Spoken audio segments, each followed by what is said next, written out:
Hello बच्चों, मैं हूं तापस कुमार सिंह। स्वागत है आप सभी का इस वीडियो में। इस वीडियो में आज हम लोग फिर से शुरू करेंगे क्वेश्चन नंबर 6 यानी कि प्रश्न वाले 4.3 का क्वेश्चन नंबर 1 से क्वेश्चन नंबर 5 तक हम लोग सॉल्व कर चुके थे। आज हम लोग शुरू करेंगे क्वेश्चन नंबर 6। तो क्वेश्चन नंबर 6 शुरू करने से पहले आप लोग से एक रिक्वेस्ट है, अगर आप लोग हमारी वीडियोस को देखते हैं और आप लोग को हमारे वीडियो से समझ में आता है तो लाइक और कमेंट जरूर कीजिएगा और अपने दोस्तों को भी शेयर जरूर कीजिए। तो शुरू करते हैं अब हम लोग 6 नंबर। तो 6 नंबर में बोला गया है कि एक आयताकार खेत का विकर्ण उसकी छोटी भुजा से 60 मीटर अधिक लंबा है। यदि बड़ी भुजा छोटी भुजा से 30 मीटर अधिक हो तो खेत की भुजाएं ज्ञात कीजिए। तो सबसे पहले हम लोग इसमें आयताकार खेत बना लेते हैं, ठीक है। तो ज़्यादा समझ में आएगा हम लोग इसमें। तो ये हो गया आयताकार खेत। तो सबसे पहले इसमें दिया हुआ है विकर्ण। विकर्ण जो है उसकी छोटी भुजा, ये हो गया छोटी भुजा और ये हो गया बड़ी भुजा, ठीक है। ये दोनों छोटी होगा क्योंकि आयत में आमने सामने की भुजाएं बराबर होता है, ठीक है। और दोनों विकर्ण भी आपस में बराबर होता है। तो छोटी भुजा से जो विकर्ण होगा इसमें बोला गया है इसके बारे में। तो छोटी भुजा से बड़ी भुजा 60 मीटर लंबा है और छोटी भुजा से जो बड़ी भुजा है वो 30 मीटर अधिक लंबा है। तो सबसे पहले हम लोग को इसमें इसके लिए भी कंडीशन दिया हुआ है और इसके लिए भी कंडीशन दिया हुआ है, ठीक है। तो इसमें पहले हम लोग को मानना पड़ेगा कि छोटी भुजा की लंबाई क्या होगा। तो सबसे पहले यहाँ पर हल माना आयताकार खेत का छोटी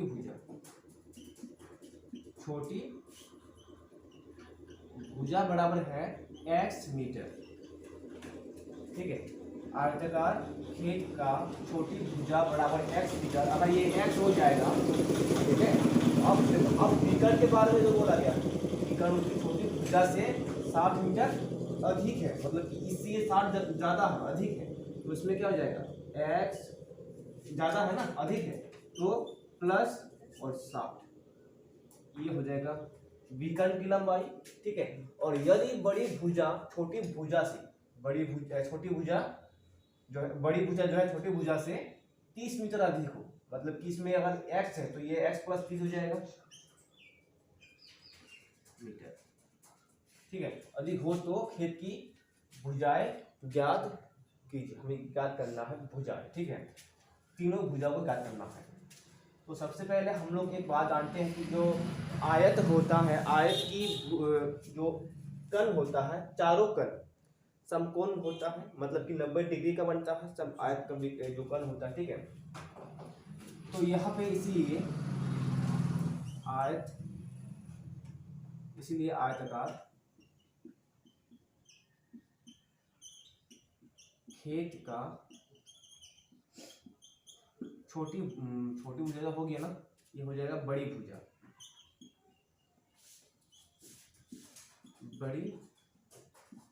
भुजा x प्लस,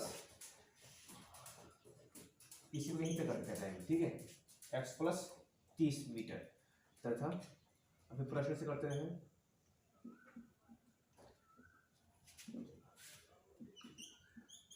प्रश्न से यहीं पे पढ़ देंगे, कोई दिक्कत नहीं था। आयताकार खेत का विकर्ण, ये भी कितना है, x प्लस 60 मीटर, ठीक है। अब हम लोग जानते हैं आयताकार, हम लोग जानते हैं कि एस वी नो दैट, हम जानते हैं कि आयत का प्रत्येक कोण समकोण होता है, ठीक है। तो जानते हैं आयत का प्रत्येक कोण समकोण होता है। तो इसमें अगर हम लोग नाम मान ली, ठीक है, मान लो कि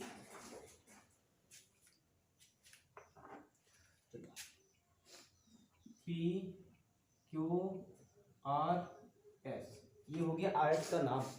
आयताकार खेत का जो है चारों कोणों का नाम दे दिया हम लोग, ठीक है। तो यहाँ पर देखेंगे क्या प्रत्येक कोण तो 90 डिग्री का होता है, ठीक है, प्रत्येक कोण 90 डिग्री का होता है। तो हम लोग पी क्यू आर को अगर देखेंगे ध्यान से तो ये समकोण त्रिभुज बन गया है, समकोण त्रिभुज। तो इसमें पी क्यू आर, इसीलिए तो इसमें करेंगे, इसीलिए समकोण त्रिभुज, समकोण त्रिभुज पी क्यू आर में कोई दिक्कत नहीं लगा दिए, क्योंकि आयत का प्रत्येक कोण समकोण होता है। तो इसमें पी क्यू आर त्रिभुज हम लोग ले लिए, इसमें आर का मतलब होता है राइट एंगल ट्रायंगल, ठीक है, राइट एंगल ट्रायंगल। तो जब ये त्रिभुज हो गया तो ये क्या होगा, कर्ण, ये लंब, ये आधार बन जाएगा, ठीक है। तो हम लोग जानते हैं सूत्र क्या होता है पाइथागोरस का, कर्ण का स्क्वायर बराबर लंब का स्क्वायर प्लस आधार का स्क्वायर, इतना हम लोग सब जानते हैं। तो अब कर्ण का मान क्या है, हम लोग मान रख देते हैं एक बार में। तो x प्लस 60 ये हो गया कर्ण का मान, ठीक है, मीटर स्क्वायर। और इधर हो जाएगा लंब का हो गया x का स्क्वायर प्लस आधार का हो जाएगा x प्लस 30 का स्क्वायर। इधर मीटर नहीं लिए तो इधर भी छोड़ देते हैं, तो दोनों कट ही जाएगा फिर से। और ऊपर करते हैं a प्लस बी दोनों जो है a प्लस बी का होल स्क्वायर में आ गया, ठीक है। तो इसमें x का स्क्वायर प्लस 2ab ऐड करते हैं, 2ab करेंगे तो 120x होगा, 2ab सूत्र में करेंगे 60 गुना 120 और x 120 x प्लस 36 और 2 जीरो 60 का स्क्वायर हो जाएगा 3600, ठीक है। अब बराबर में x का स्क्वायर, अब इसकी लड़ाई कर रहे हैं हम लोग, पहले a का स्क्वायर प्लस में a का स्क्वायर, अब इधर 30, तो 30 दूना 60 और x 60x हो जाएगा, ठीक है, उधर दिख रहा है ना। फिर 30 का स्क्वायर यानी कि 3 तिया 9 और डबल 0 9 दिखाई देता है ना, प्लस में 900। ये समझ में आ गया, पूरा क्लियर है, सूत्र में कोई दिक्कत नहीं है। अब यहाँ पे x का स्क्वायर प्लस 120, अच्छा इसमें एक तरफ करने से हो जाएगा, यहाँ पे इसको और इसको कैंसिल कर देते हैं, तो दोनों तरफ प्लस में है और ये प्लस में है तो इधर आके माइनस हो जाएगा, दोनों कैंसिल हो जाएगा, ठीक है। तो यहाँ पर बचेगा, यहाँ पे इसको जीरो ही कर देते हैं, यहाँ पे पूरा इधर पूरा जीरो कर दिए, तो यहाँ बचेगा x का स्क्वायर और वहाँ प्लस में 60x और यहाँ माइनस में हो जाएगा 120x और इधर बचा हुआ है प्लस में 900 और इधर आके ये माइनस में हो जाएगा 3600, ठीक है। तो यहाँ पर 0 बराबर x का स्क्वायर, यहाँ बचेगा कितना, फिर से माइनस में 60x, ठीक है, इसमें 120x था, इसमें प्लस में 60x था, माइनस में बचेगा 60x, ठीक है। अब यहाँ पर प्लस माइनस माइनस फिर से होगा तो बचेगा इसमें 2700, सही है। 3600 में अगर 900 चला जाएगा तो बचेगा 2700, फिर x square minus 60x minus 2700 बराबर 0। तो यहाँ हम लोग का a बराबर है 1, b बराबर माइनस 60 और c बराबर माइनस 2700, ठीक है। तो द्विघाती सूत्र से x बराबर डायरेक्ट मान रखते हैं, ठीक है, कोई दिक्कत नहीं होगा। इसमें देखो सूत्र में माइनस होता है, यहाँ पर माइनस है तो माइनस फिर -60, ठीक है। और फिर इसमें प्लस माइनस रूट के अंदर b का स्क्वायर यानी कि 60 का स्क्वायर हो जाएगा। फिर माइनस है 4 गुना a का मान 1 फिर गुना c का मान 2700।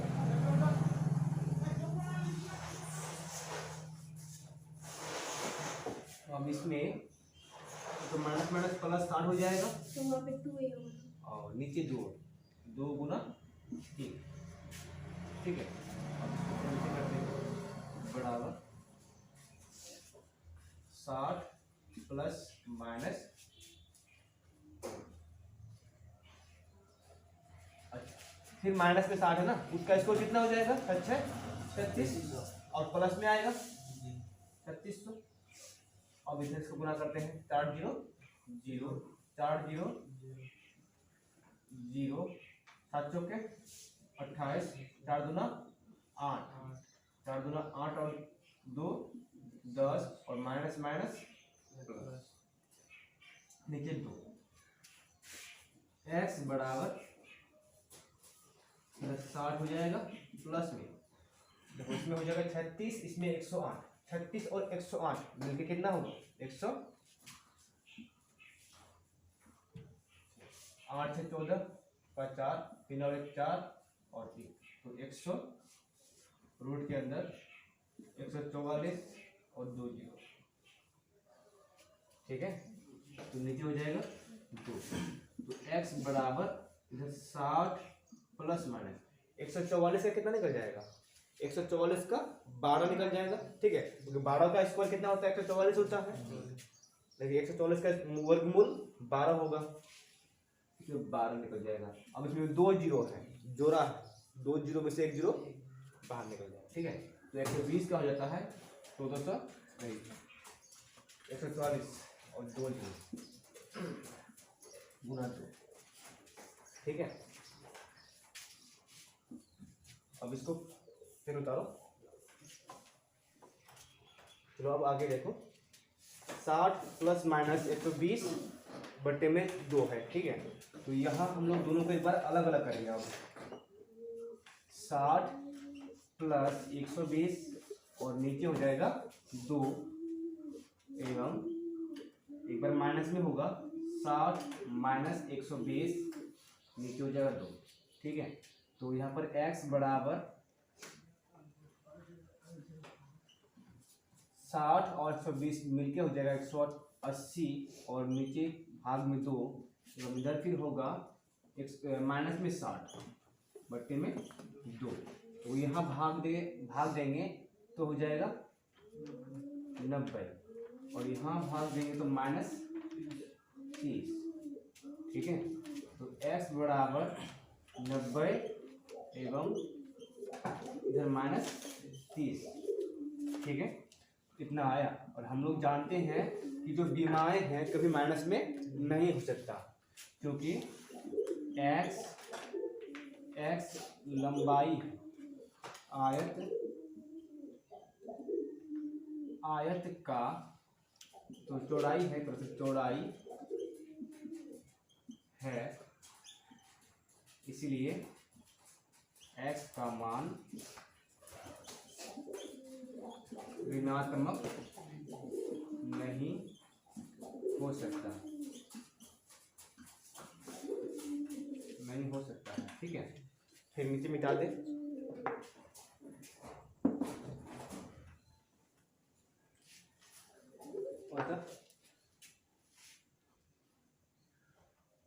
इसीलिए हम लोग कर सकते हैं x बराबर 90, ठीक है। x अब 7 नंबर देखो पढ़ के, दो संख्याओं के वर्गों का अंतर 180 है, ठीक है। छोटी संख्या का वर्ग बड़ी संख्या का 8 गुना है, तो दोनों संख्याएं ज्ञात कीजिए। यहाँ पर हमें दो संख्या ज्ञात करना है, ठीक है। और दो संख्याओं का जो वर्ग है, वर्गों का अंतर 180 दिया हुआ है और कंडीशन दिया हुआ है दूसरा वाला, छोटी संख्या का वर्ग बड़ी संख्या का 8 गुना है, ठीक है। तो दो कंडीशन है, पहला दो वर्गों के अंतर जो है दो संख्याओं के वर्गों का अंतर 180, यहाँ तक एक कंडीशन है और दूसरा कंडीशन यहाँ से यहाँ तक है, ठीक है। तो सबसे पहले माना छोटी संख्या बराबर x मान लेते हैं, ठीक है। छोटी संख्या x मान लेते हैं। अब उसके बाद हम लोग दूसरा वाला जो कंडीशन दिया हुआ है इसको देखते हैं, ठीक है। क्योंकि छोटी संख्या का वर्ग, इसमें करेंगे सेंस छोटी संख्या का वर्ग बड़ी संख्या का 8 गुना है, ठीक है। यहाँ तक इसमें दूसरा वाला कंडीशन में दिया हुआ है। तो छोटी संख्या का वर्ग और बड़ी संख्या का वो 8 गुना, बड़ी संख्या उसका 8 गुना। तो इसीलिए इसमें बड़ी संख्या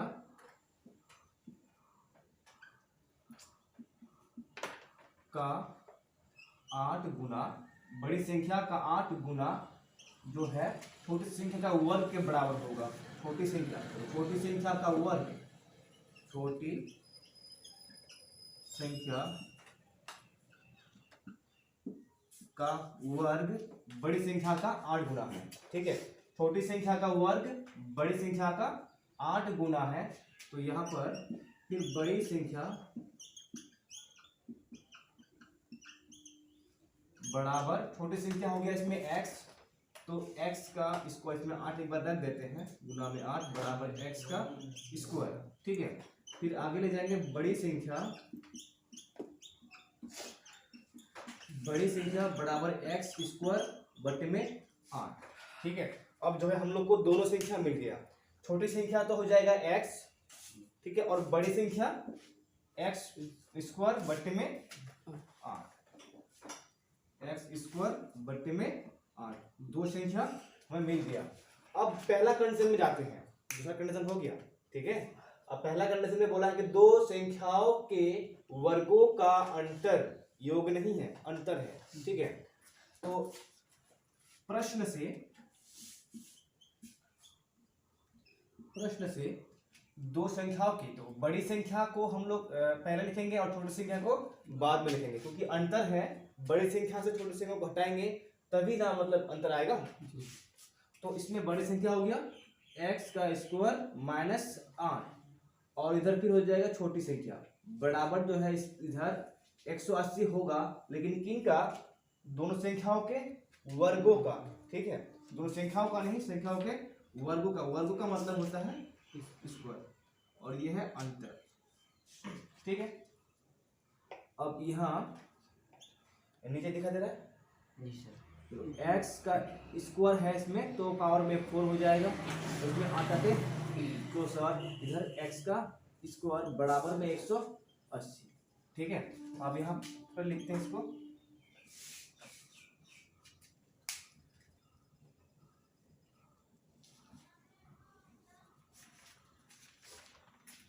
तो इसको आप लेंगे एलसीएम, तो एलसीएम हो जाएगा दोनों का, इधर रहेगा x के पावर में 4 और यहाँ पर एलसीएम 64, और यहाँ माइनस में x का स्क्वायर है तो हो जाएगा 64 का स्क्वायर, ठीक है। अब बराबर में इधर है 180,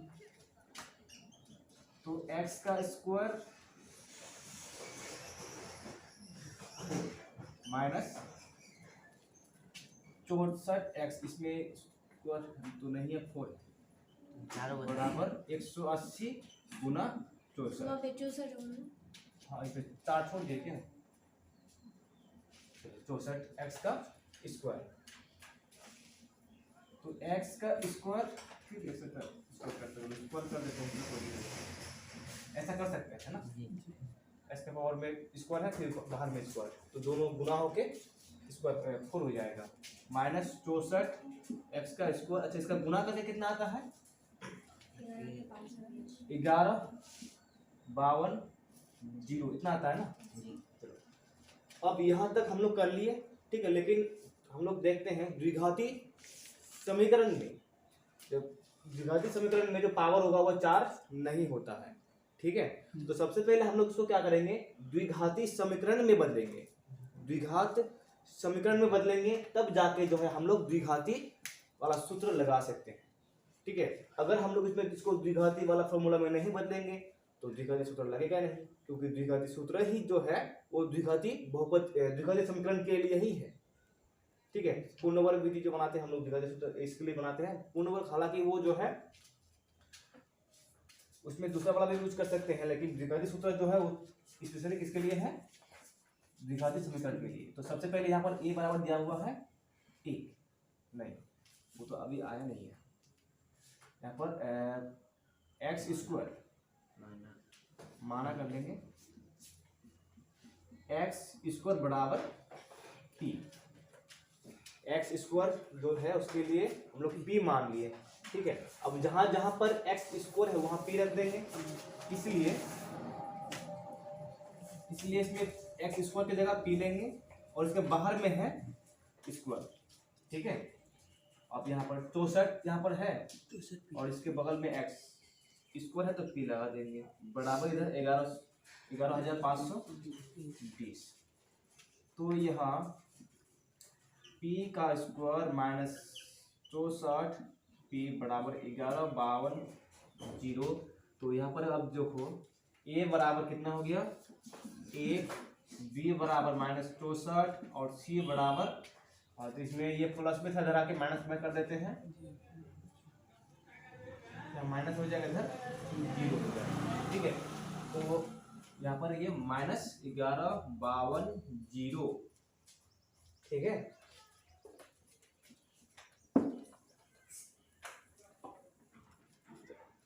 अब करेंगे द्विघाती सूत्र से। अब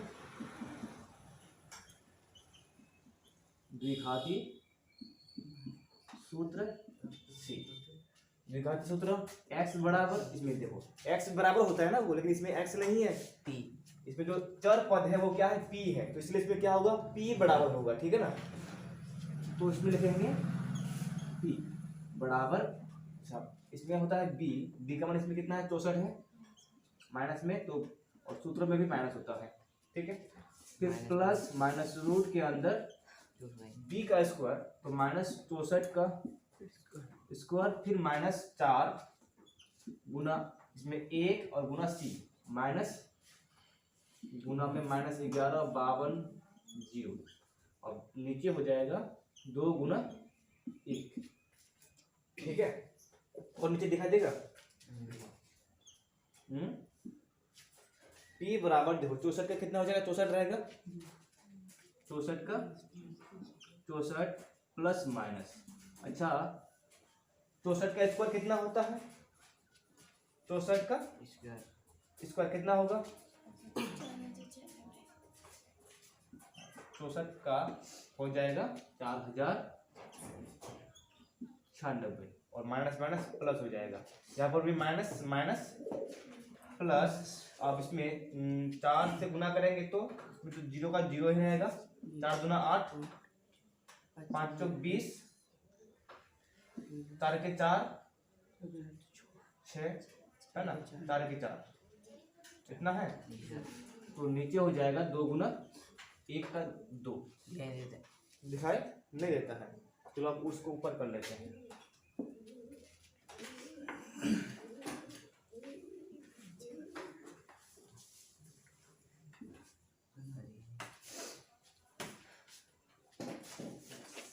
p बराबर अब हो जाएगा इसमें 64 प्लस माइनस, दोनों को जोड़ेंगे तो इसमें 6 और 0 6 हो जाएगा, 8 और 9 17, 17 का 7, अच्छा 0 और 0 इसमें 1, अब इसमें 6 और 4 10, 10 का 0, इसमें 4 इधर कुछ नहीं है, तो हो जाएगा कितना 5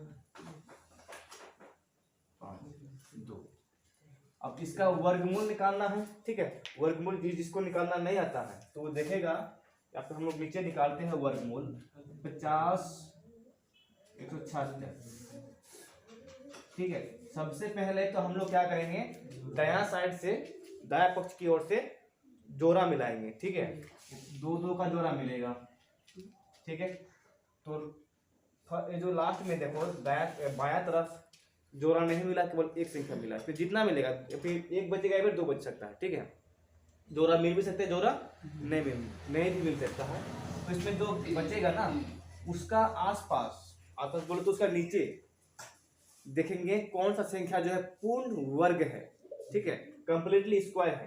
तो इसके नीचे देख रहे हैं हम लोग सिर्फ 4 है, ठीक है, और 4 का वर्गमूल क्या होता है 2, तो 2 गुना 2 जोड़ के यहाँ पर लिखेंगे 4 और उसका वर्ग करके लिखेंगे 2 का 4, यानी कि 2 गुना 4। इसमें दोनों 2 में से एक 2 यहाँ पर लिख देंगे, ठीक है। अब यहाँ पर करेंगे माइनस, तो बचेगा 1 और जो जोड़ा बनाया था ना तो दोनों जोड़ा एक साथ उतरेगा यहाँ पे, तो इसमें 0 1, तो इसमें हो गया 101, ठीक है। अब इसमें हम लोग 1 अगर गुना करके देखेंगे तो 1 गुना 1 और 4 1 4, ये बहुत छोटा हो गया, ठीक है। फिर हम लोग देखेंगे 2 से 2 दूना 4 और 4 दूना 8, ये हो गया 84। अगर हम लोग इसमें 3 लेंगे तो 3 तिया 9 4 तिया 12, तो बहुत बड़ा हो जाता है, तो हम लोग इतना ही लेंगे, तो दोनों 2 में से एक यहाँ पर, ठीक है। और फिर जोड़ के यहाँ पे लिखेंगे 4, यहाँ पर 4, तो यहाँ पर माइनस कर देंगे। देखो 11 में से 4 जाएगा तो 7 बचेगा, और यहाँ पर 9 में से 1 जाएगा तो 8, यहाँ पर फिर दोनों एक साथ उतार लेंगे, ठीक है। उसके बाद अब देखो 4 जो 6 है, 4 का वर्ग में जो इकाई अंक है वो 6 आता है हमेशा। उसके बाद 6 का जो वर्ग होगा उसका इकाई अंक में हमेशा 6 आता है, यानी कि इसमें 6 या 4 हो सकता है। 6 या 4 में से कोई दोनों में से एक हुआ तो ही इसका ये जो है पूर्ण वर्ग मतलब वर्गमूल निकलेगा, नहीं तो इसका वर्गमूल नहीं निकलेगा। तो पहले हम लोग छोटा वाला से चेक करते हैं 4 से, ठीक है। 4 चौके 16, 16 का 6, 4 चौक 16 और 1 17 का 7, फिर 4 चौक 16 और 1 17, ठीक है। ये हो गया 4, यानी कि ये जो है पूर्ण वर्ग संख्या है 50,176, एक पूर्ण वर्ग संख्या है, तब जाके इस तरह से उसको वर्गमूल निकल गया, ठीक है। तो आगे हम लोग का वर्गमूल 224, तो इसको मिटा दे।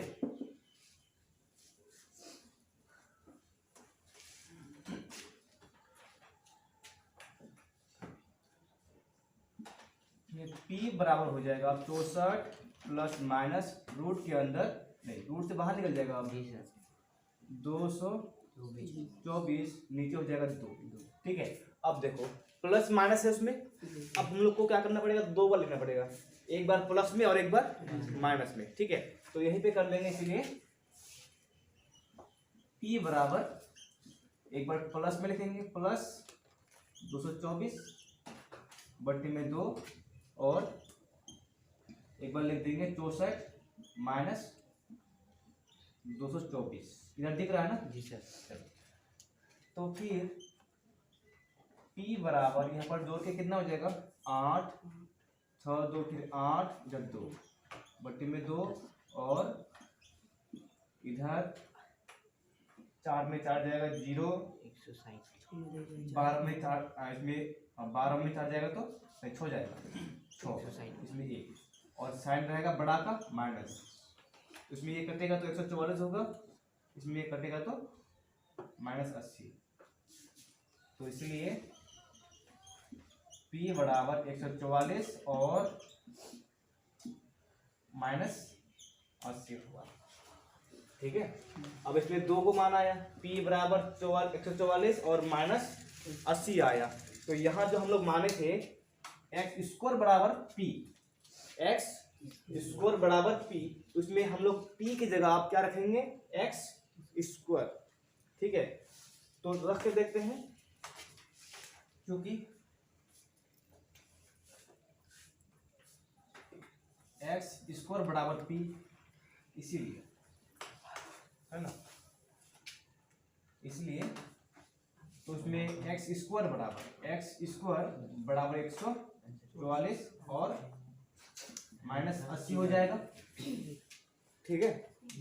अब हम लोग देखेंगे इसमें, अब दोनों को अलग अलग करके, तो एक्स स्क्वायर बराबर इसमें 144 और इधर एक्स स्क्वायर बराबर -80,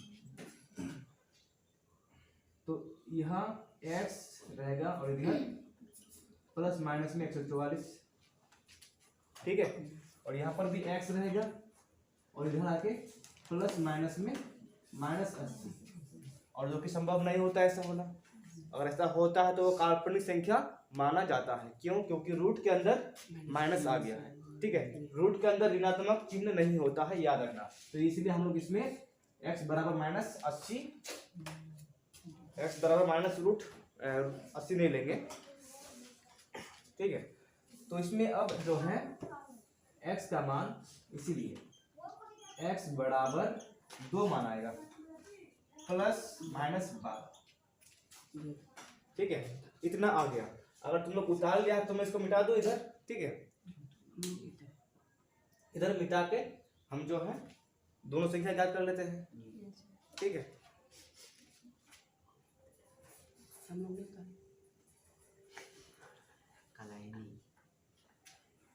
चलो यहीं पे हो जाएगा।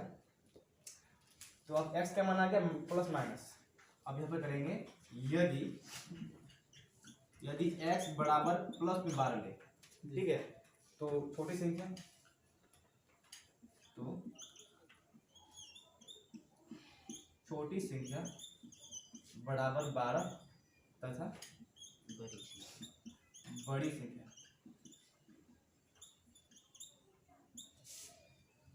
संख्या x बट्टे में ये था ना, x² बट्टे में 8 था, तो x की जगह क्या लेंगे 12।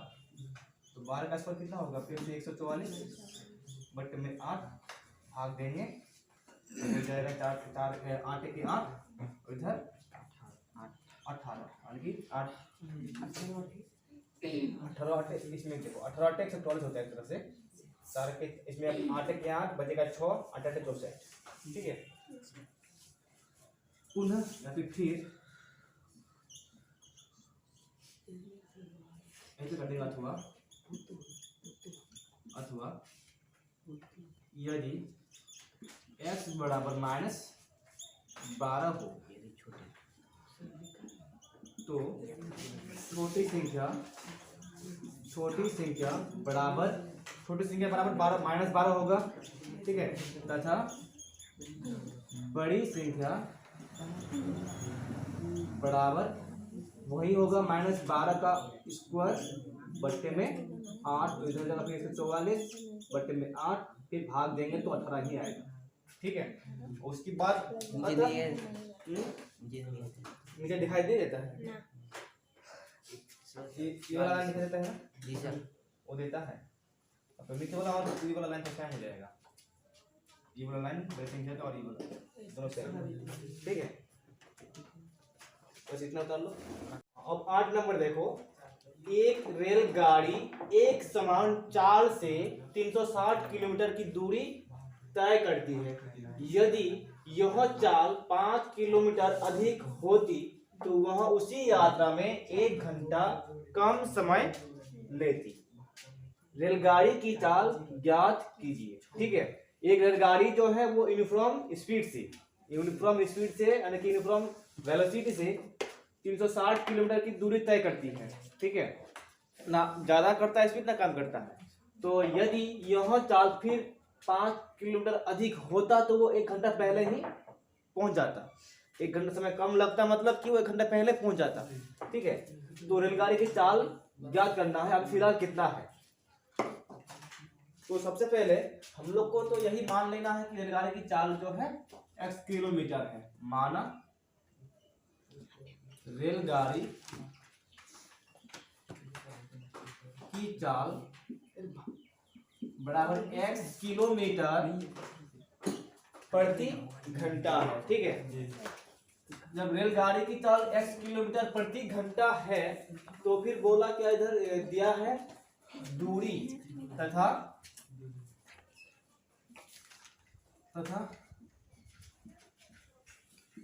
दिया है कुल दूरी बराबर 360 किलोमीटर प्रति घंटा। ठीक है, प्रति घंटा 40 किलोमीटर दिया हुआ है ना, दूरी पे क्या किलो घंटा होगा, तो ये दिया हुआ है। ठीक है, हम लोग के पास चाल भी है दूरी भी है। जब हम लोग के पास चाल और दूरी दोनों रहे तो हम लोग क्या निकाल सकते हैं? समय बता सकते हैं कि कितना समय लगेगा जाने में, ठीक है। तो इसीलिए तय करने में लगा समय, तय करने में लगा समय T1 हम लोग इसको ले सकते हैं, ठीक है। T1 बराबर हो जाएगा 360, चलो एक बार सूत्र लिख देते हैं, दूरी बट्टे में चाल होता है, ठीक है। तो इसमें ये हो जाएगा 360 बट्टे में x किलोमीटर, x घंटा, क्योंकि समय है ना, समय में घंटा होगा, ठीक है, बजाने वाला घंटा नहीं। तो इसमें उसके बाद जो है क्या, तो ये हो गया। अब बोला यदि 5 किलोमीटर प्रति घंटा जो है स्पीड ज्यादा होता तब समय हम लोग फिर क्या करेंगे, यदि चाल 5 किलोमीटर प्रति घंटा अधिक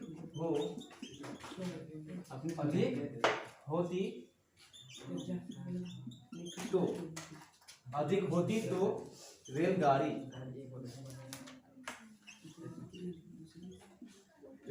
की चाल बराबर x किलोमीटर। तो इसमें पहले था, तो अभी 5 किलोमीटर बढ़ा दिया गया है, तो x प्लस 5 किलोमीटर प्रति घंटा होगा, ठीक है। अभी जब चाल बदल गया, स्पीड बदल गया, तो समय घटेगा, तो समय भी बदलेगा, ठीक है। तो दूरी तो सेम उतना ही है 360 किलोमीटर, और चाल बदल गया है, तो तथा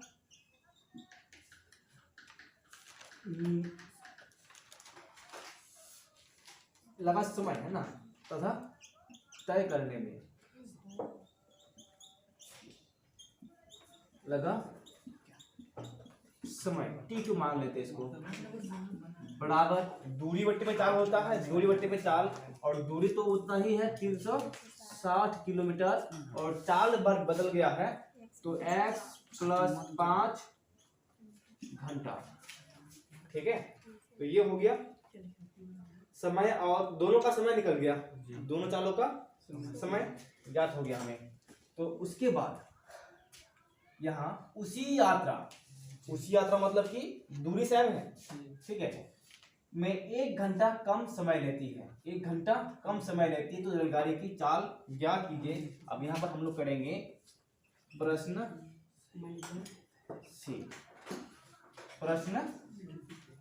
से जो पहले चाल कम था, स्पीड कम था, तो समय भी ज्यादा लगेगा। अब इसमें स्पीड बढ़ गया है, तो समय कम हो जाएगा, ठीक है।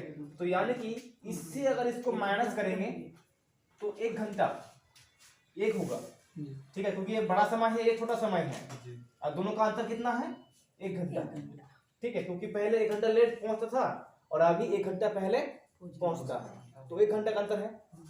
तो यहाँ करेंगे 360 बट्टे में x, घंटा को छोड़ देते हैं, ठीक है, माइनस 360 बट्टे में x प्लस 5, और बराबर हो जाएगा 1, ठीक है।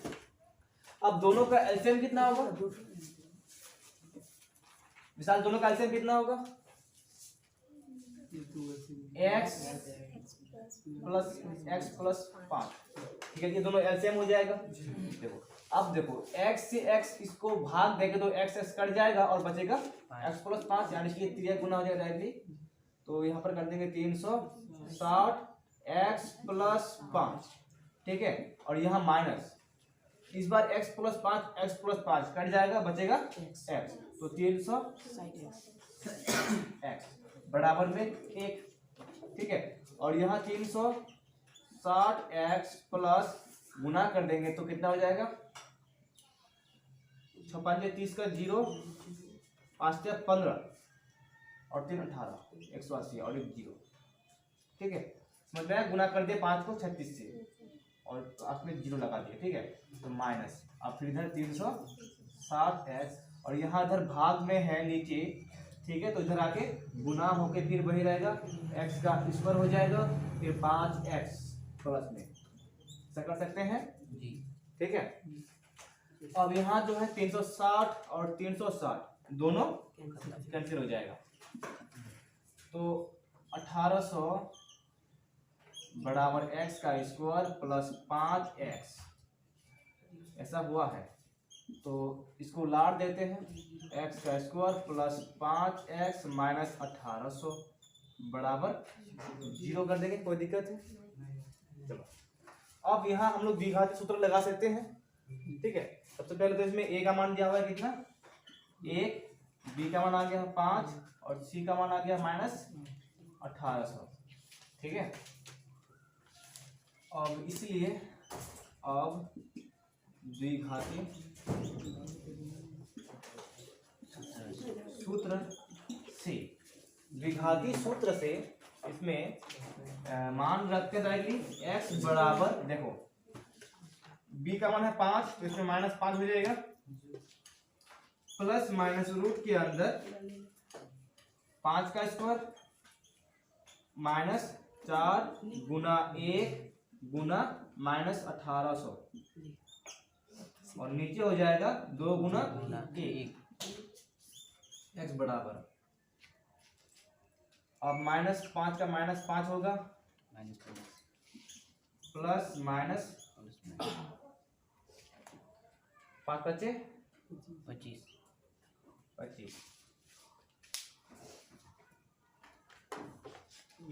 इसमें 5 से 25 हो गया, माइनस देखो 4 से गुना करेंगे और फिर इसमें माइनस माइनस प्लस 18 चौके 18 दूना 36 18 53 18 चौक 72 और 2 0, ठीक है। अब दोनों को जोड़ देंगे और नीचे 2 हो जाएगा, तो x बराबर हो जाएगा इसमें प्लस कहाँ कर दिया इसमें माइनस 5 प्लस माइनस रूट के अंदर 25 जोड़ देना है ना, तो 7 2 2 5 हो गया, इतना हो जाएगा इसका अंदर में, तो बच्चे में नीचे 2, ठीक है। अब क्या इसका वर्गमूल ज्ञात हो सकता है, करके देखते हैं, है ना। तो 7 2 2 5 2 जोड़ा बन गया, 72 के नीचे किसका स्क्वायर होता है 8 का स्क्वायर 64 होता है, तो इसमें 8 लेंगे 2 बार, 8 8 16, इसमें 8 और इसमें 64 बचेगा, इसमें 8, ठीक है। इसमें 5 करेंगे क्योंकि 5 का ही वर्ग में जो है इकाई अंक में 5 हो सकता है, अब इसमें 5 से नहीं हुआ तो नहीं होगा, 5 बचे 25 का 5 कैरी में 2 6 5 से 30 और 30 और 2 32 का कैरी में फिर 3 5 के 5 और 5 और 3 5, ये पूरा कट गया, 10 हो जाएगा, ये 7 और यहाँ से लेंगे 5, पूरा कट गया, यानी कि वर्गमूल कितना आ गया 85। पहले तब इसको पहले उतार लो। चलो अब आगे देखो, इसमें x बराबर क्या हो जाएगा -5 प्लस माइनस, देखो इसका वर्गमूल कितना निकला 85 निकला है यहाँ पर, ठीक है। तो वर्गमूल वर्ग हटा के यानी कि इसको हटा के हम लोग इसमें लिख देंगे 85 और नीचे हो जाएगा 2। फिर x बराबर, अब एक बार प्लस में लिखेंगे और एक बार माइनस में लिखेंगे, तो -5 प्लस 85 नीचे 2 और एक हो जाएगा -5 प्लस, तो ले लिए थे एक बार, फिर -85 नीचे 2, अब यहाँ हो जाएगा 70, ये 80 बट्टे में 2 और इधर हो जाएगा -90 बट्टे में 2, ठीक है। तो यह जो चाल है x क्या माने थे हम लोग, x को चाल माने थे ना, या काटेगा तो ये 40 हो जाएगा और ये कटेगा तो 45। तो इसीलिए x बराबर हो गया 40 और माइनस 45। तो शॉर्ट में कर देते हैं यहीं पे पहले, क्योंकि x चाल है, क्योंकि x चाल है इसलिए यहाँ ऋणात्मक चाल है ना, ऋणात्मक नहीं हो सकता, नहीं हो सकता,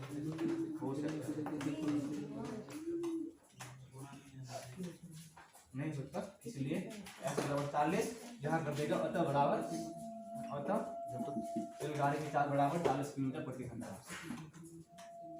ठीक है, इतना हो गया। तो उसके बाद हम लोग फिर देखेंगे नेक्स्ट क्लास में।